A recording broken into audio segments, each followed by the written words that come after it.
नमस्ते श्रीदेवी चैनल पर आप सबका स्वागत है। देवी माँ की गाना लेके आई हूँ। लागती नवरात्र मैया वाली भवनवा हो मालिनिया मैया ना रुचि रुचि के सजावई हो मालिनिया मैया ना साड़िया पहनावई मैया पियरी पहनावई हो चुनरिया मैया ना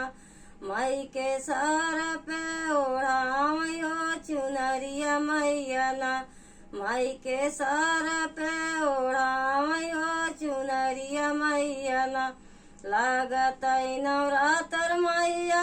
वाली भवनवा हो मालिनिया मैया ना रुचि रुचि के सजावई हो मालिनिया मैया ना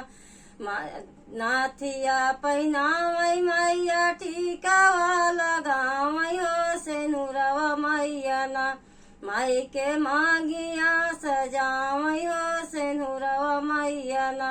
माई के मांगिया सजावई हो सेनुरवा मैया ना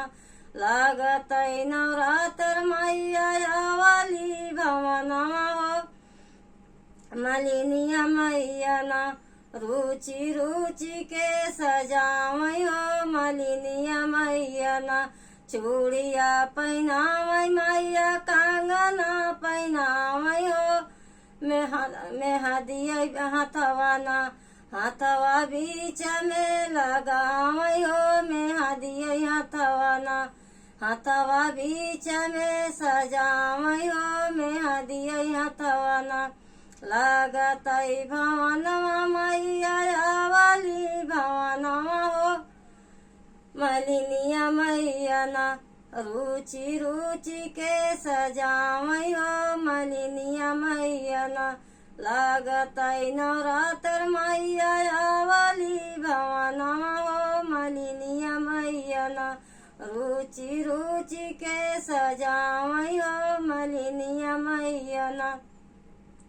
पायला पहनावई मैया बिछुआ पहनावई हो केड़िया मैया ना मई महावर से सजावई हो केड़िया मैया ना पायला पहरावई मैया बिछुआ पहनावई हो केड़िया मैया ना मई के महावर से सजावई हो केड़िया मैया ना लागत नवरात्र मैया वाली भवनवा हो मालिनिया मैया ना रुचि रुचि के सजावई हो मालिनिया मैया ना रुचि रुचि के सजावई हो मालिनिया मैया ना। जय।